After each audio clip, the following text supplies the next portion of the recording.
Hey everyone, how y'all doing? This is Martin Tennant here. I'll give you another lesson for guitar for learning a song. Today we're going to learn the classic song Layla by Eric Clapton.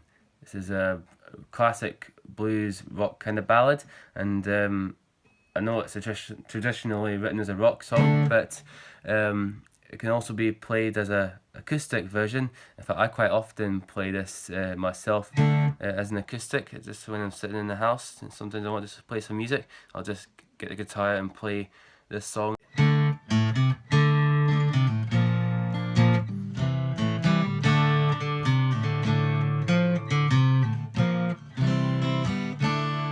mean, it just says there's a lot of interesting things you can do, and Eric Clapton himself often played an acoustic version of this song when he was playing live. So it shows that even he thought that it sounded better probably at some point if it was playing acoustically instead of just doing the full straight out rock version.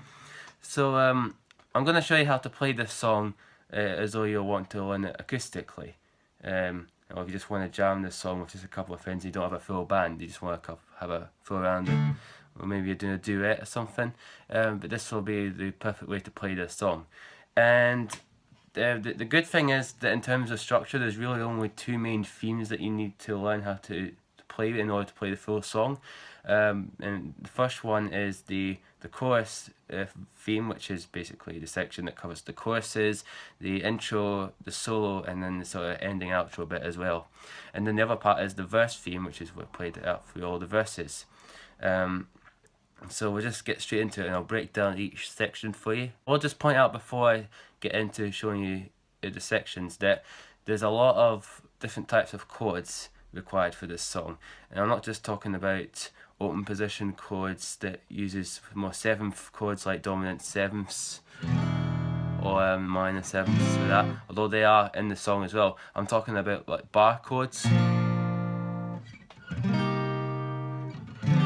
Okay, and then talk on minor 7 bar chords, dominant bar chords. If you're not too familiar with those types of chords in particular, you may want to do a bit more homework and learn some bar chords, because there's going to be quite a few of these in these songs. You need to be fairly competent at playing some of these bar chords and changing between each one and mixing them with open chords in order to play this song. So just bear that in mind. When you're going to learn this song, make sure that you're pretty familiar with most of your open position and bar chord shapes. Okay, with that said and out of the way, let's move on to learn the actual song itself. So the first theme is the chorus section, and it goes like this.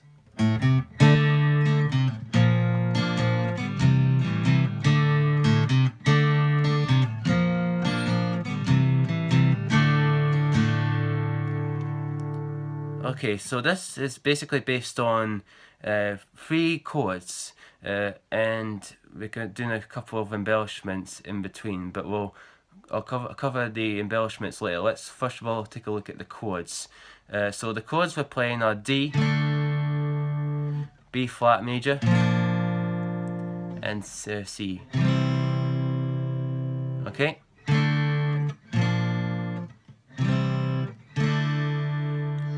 Now there's a couple of different ways you could play some of these chords, and particularly for the D, and I'll just show you a couple of them, right?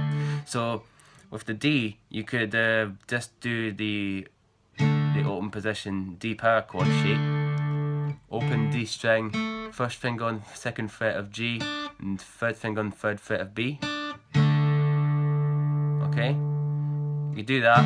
Eric Clapton used this one quite a lot when he was playing it live. You hear a version of him playing the song acoustically on YouTube, and you'll hear that sound straight away.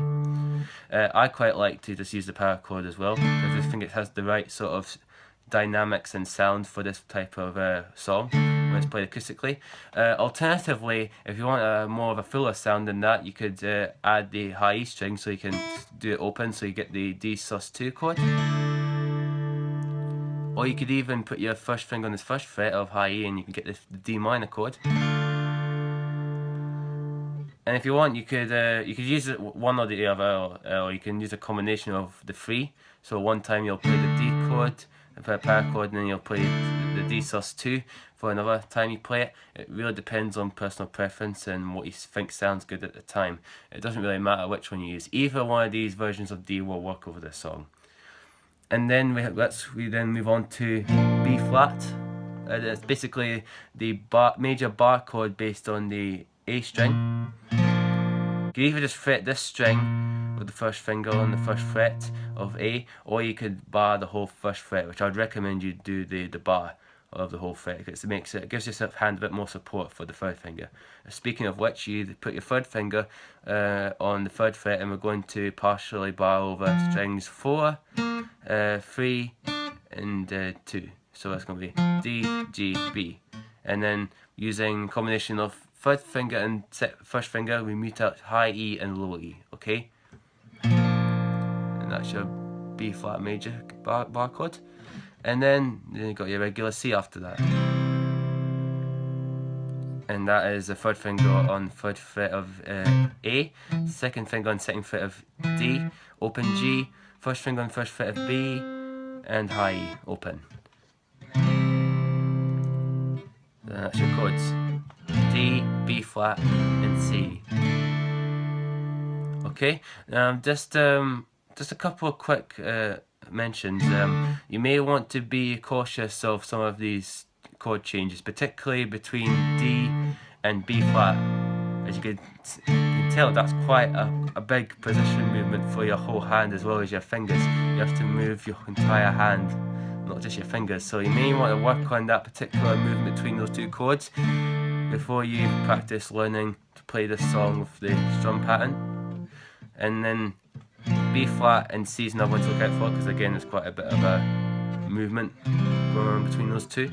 So just practice going back and forth between those chords for a bit, and to get used to the change. Once you're comfortable with that, then you could play the chord progression through and use the strum pattern with it. And speaking of which, the strum pattern for this song, it's a sort of a swing feel, and the tempo is quite slow, so it's quite easy to just kind of get into straight away. But you have to make sure that you use a swing feel, not straight feel. So it's not, okay, it's 1 and 2 and 3 and 4 and 1 and 2 and 3 and 4 and, okay, we're doing.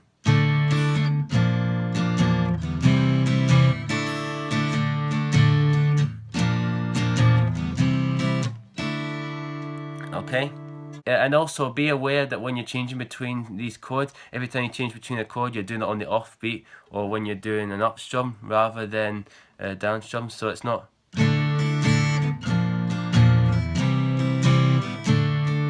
Although you can do it that way if you want, but it sounds a lot more catchy, and sort of it catches the attention more if you do it on the offbeat or when you're doing the up strums like this.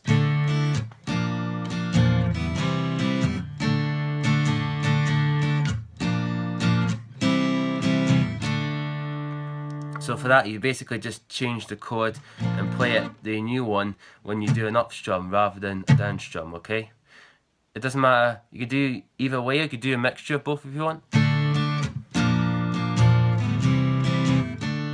But it's nice to do a few offbeats in particular, because it really kind of really catches the feel of this song in general. So make sure that you do a lot of the changes on the offbeat as well as the onbeat. Last thing to note is the embellishments that you can do. So basically, this is where you can add some sort of lead things to act as, to kind of play in between during the chords, or act as sort of transitions between the chords. So for instance, you could do something like, so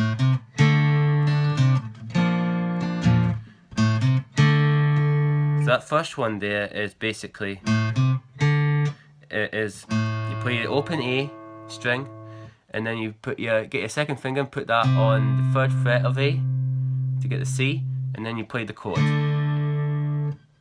And make sure that you're playing in time with the swings, so it's not, okay, don't want to do that.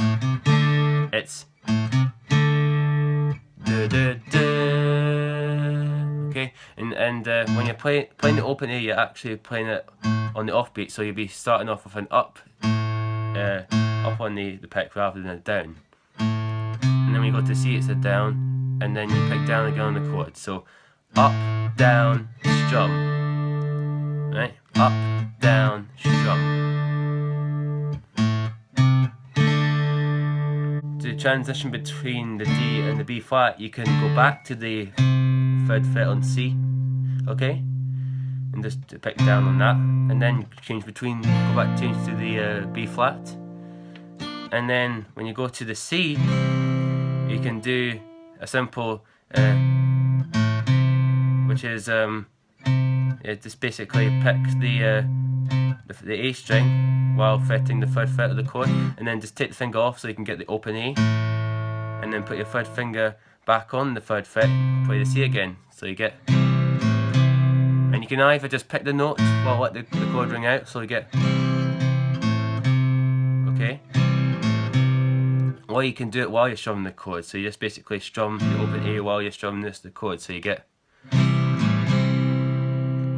When you're on the D, you can also add the 3rd fret on the D as well, so you get the minor 3rd of the D, which is the F natural, and you can do some sort of wee things with that as well.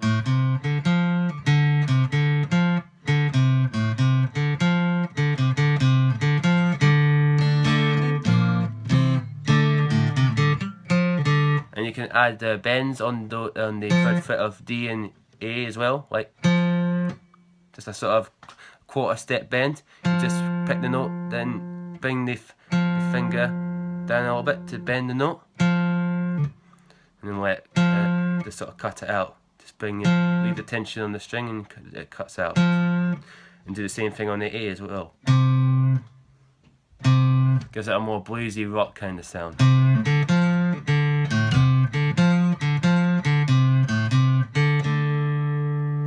Okay, that's pretty much all you need to do to play the chorus section. That's the first part.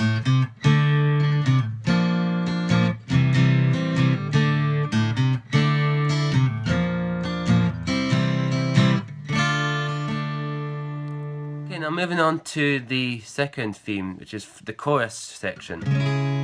Now this section uses a lot of bar chords. It's a mixture of bars and opening chords, but there's a lot of bar chords here. So again, you need to be pretty confident at playing a lot of bar chords before you can play this particular section. And in terms of the right hand, we're only going to be really focusing on strumming, so as long as you can keep that strumming feel going for the whole time, like 1,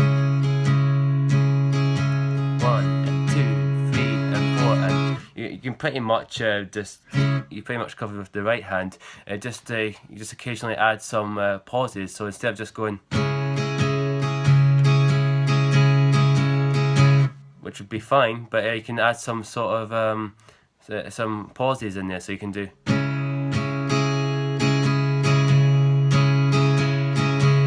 See how I'm not doing constant down and up, just leaving some of those down and ups out. Creates a more interesting beat, and you don't have to make it too complicated. You can just leave a couple of them out, and you can do it at random points just to make it that little bit more interesting and less repetitive.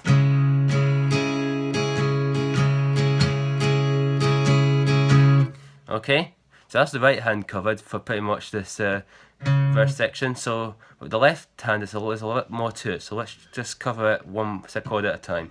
So the first chord is going to be a C sharp minor chord, and this is a bar chord. It's your minor bar chord based on the A string. So that's what we have here is a full bar chord, full bar using your first finger.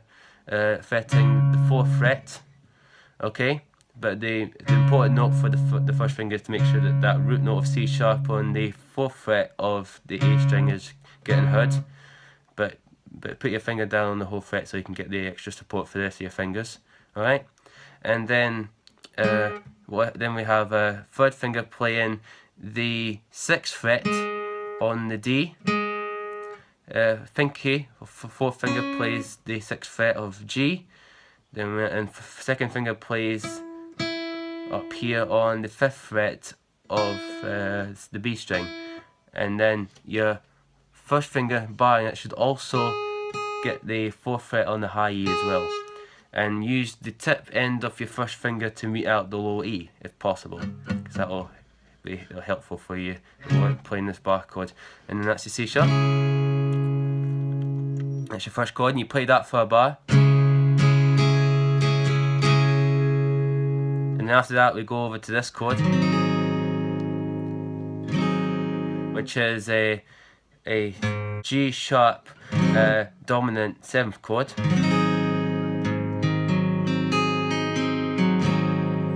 So what we have for this one, just basically think of your major chord. Let's start off with the major chord. So what we have here is the full bar starting on the E, so it's covering the 4th fret of E, A, D, G, B, and high E. And then we have 3rd finger on the 6th fret of the A, pinky on the 6th fret of the D, and then put your 2nd finger on the 5th fret of the G string. Oh yeah, and then the 1st finger covers the B and high E on the 4th fret as well. And then so that's the major chord. Now to turn that into a dominant chord, just take the pinky off. So now it should be your 1st fret that's covering the G string, and that's your dominant G sharp chord. And then you play that chord for a bar. Go back to C sharp minor. And you play that for 2 beats this time, so it's only half a bar. And then we then move quickly all the way down to the open position. I'm going to play C major chord, it's a regular open C chord. And you just strum that really quickly for just 1 beat. And then we very quickly move over to a D chord. And then that's just played for 1 beat of the bar as well. And then to end it off we have E. So regular E major chord. Open E, 2nd on A, 2nd on D, 1st on G, open B, and open E. And then halfway through that bar, if you want, you can add the dominant of E as well. So you can do it 2 ways. You could either do it the easier version where you take the 3rd finger off, you can play the open D, or you can leave that finger on and add your pinky up here on the 3rd fret of B. I think it sounds better this way, so if you can do it that way, then that's I would suggest that you go for this one, because this sounds better. For this particular voicing sounds good for this progression. Okay, that's the first half of the chord progression for the verse. Just to quickly cover it again, we have C sharp minor, G sharp dominant, C sharp minor, C major, D, E major, E dominant 7th. Okay, after that it's pretty much a chord change for every 2 beats of the bar. So if every half of each bar you're changing between chords. So the next one is, this is probably going to be a tough one for some of you beginners. We have this version of an F sharp minor chord. Now what might make it difficult for you especially is that we have to bring our thumb up over the neck, so you can hook it over like this, so you can get the 2nd fret on the low E. Now some of you people may find that hard to do, in which case I'd recommend that you just play a regular F sharp minor bar chord sheet instead. That'll work just fine. Or you could do the 7th version. So to play that, you just 1st finger to play the full bar on the 2nd fret, then just add your 3rd finger on the 4th fret of A and pinky on the 4th fret of D. Or if you want to do the 7th of the minor shape, then just take the pinky off. But for those of you who'll be able to do it this way, what you need to do, bring your thumb up here to play the 2nd fret on the low E, then put your 3rd finger on the 4th fret of A, 4th finger, get your 3rd finger to play the 3rd fret on A, 4th finger on the 4th fret of D, and 1st finger on 2nd fret of G, and then have open B and open high E. It's kind of like a F sharp minor 7 with an add 4. It's quite a nice chord though. So play that for 2 beats, and then we have a bit of a movement going on here. Change the positions. We're going to play this open position B dominant chord. So what we have for this is second finger on second fret of the A, first finger first fret D, the third finger second fret of G, open B, and then pinky plays second fret on the high E. Again, that's for 2 bars. And then we go to E, then to A, open A, second on for first finger second fret on D, second finger second fret on G, second finger third finger second fret on the B, and open high E. And then you go back to the S sharp minor shape again. Then back to your B dominant, then back to E, and then the last chord is an A. Now you have a choice. You could either just play a regular A again, or you can substitute that with the dominant version of the chord, which is basically the same thing, but just take your second finger off and you get the open G in there. So altogether that would go like this.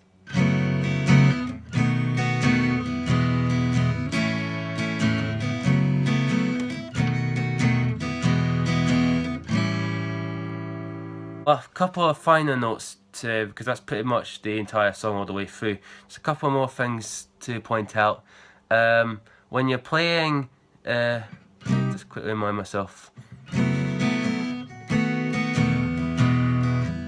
When you're changing from the E to the A the first time, it's always played on the offbeat when you're changing from the A to the A, so you don't do this. Okay, you do this. So you notice that notice that you play the A when you play the up strum instead of it's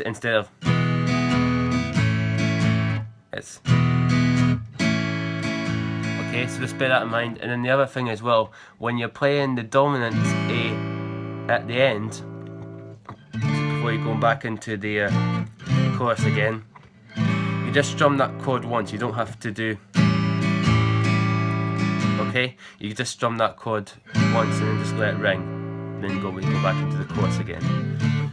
That's basically the whole song. You just play the different sections, just work out when each section comes in, how many times you play each one, and you're good to go. If you want to do some lead playing, if you're playing with someone else doing the chords and you want to do some lead stuff, then the song is basically, for the most part, it's in D minor. So you can just play your D minor pentatonically, a D minor blues. So you can do.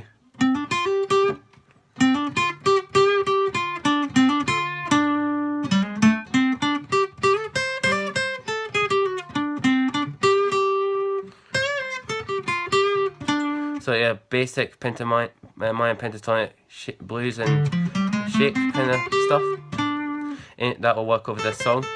Unless you're soloing over the verse section, which is sort of goes between a few keys, like of C sharp minor, and it goes into E minor. I think it's at one point. I'm not entirely sure, but it's not in D minor. That's all I know. But you're not, generally speaking, you're not going to be soloing over that section, so it doesn't really matter. So, but if you're going to be soloing over this song, it'll most likely be during the chorus section, in which case you'll be playing it in D. So anything that if you want to do any solos for this song, anything that's based on D minor pentatonic or D minor blues will work fine over this song.